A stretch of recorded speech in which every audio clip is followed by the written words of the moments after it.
Hello, it is Q&A Wednesday, and today we have some really good questions, and so hopefully I will come back with some really good answers.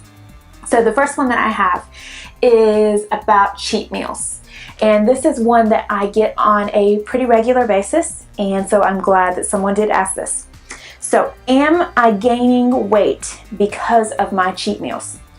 And the answer to this is no. You are not gaining weight because of one single cheat meal or even two. The reason that we gain weight is because of overall calories. So this is what I recommend. Look at your calories for your entire week and lower those calories.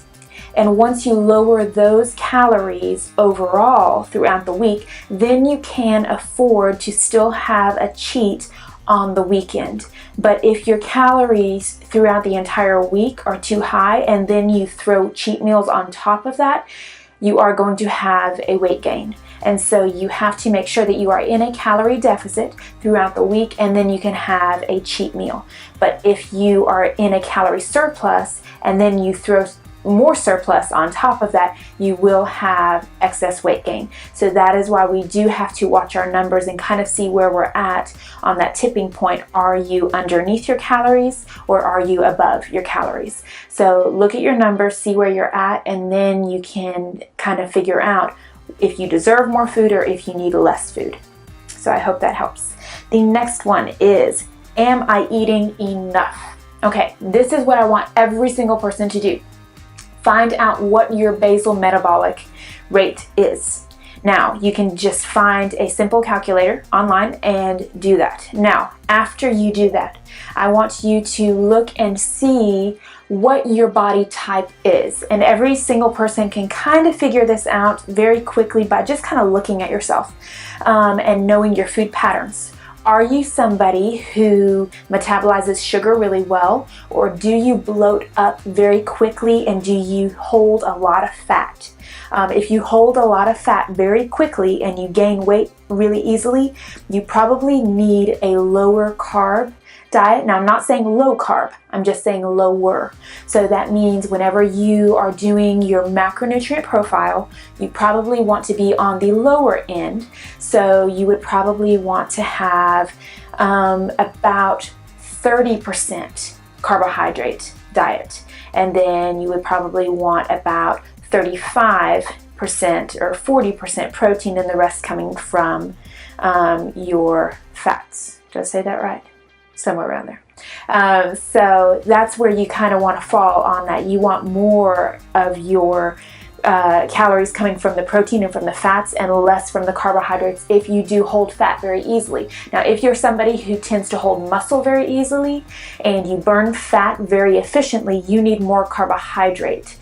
So you just need to figure out where you are on that. But the first thing you need to do is figure out how many calories are you burning and what are your calorie needs, and then you can go from there. Okay, third question I have is, how do I get back on track after I fell off the bandwagon? Okay, first, set a goal. Where do you want to go?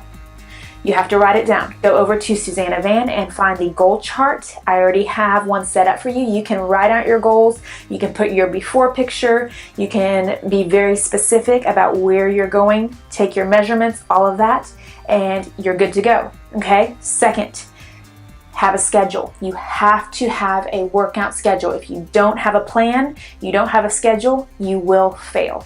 Okay? If you fail to plan, you plan to fail. It's just the way that it goes. Third thing, find a friend and grab them. You know, you do need to have somebody that you can kind of turn to, whether it's your husband, whether it's your friend, whether it's your boyfriend, your mother, it doesn't matter. Go to a workout class, do something and get active. But those are my 3 actionables that you can do very quickly. You can do all of those in one day and you can get right back on track. And my last question is low impact exercises for damaged knees. So I highly recommend, the first thing is a recumbent bike, and that takes all of the stress off of your back, off of your knees, and that is simply working the legs, quadricep, but taking the pressure off of the knee. Second would be the elliptical, and that takes a lot of the pressure off the knee, and it is much better than using a treadmill. Then would be water aerobics. That one is really, really good. That takes all pressure off of the knee. And yoga is a really, really good one. That is basically therapy for your entire body, but especially for your ligaments, your knees. And the last would be weight training. Definitely do weight training, and you will actually see that you are going to build up all of the muscles around the knee. So surrounding the kneecap, you really do need to build up those muscles and those ligaments. So I hope that all of those helped, and I can't wait to see you back next week with all your Q&As. If you like this, please subscribe to my channel. Head over to Susanna Van, and I will see you back next week for Q&A. Bye-bye.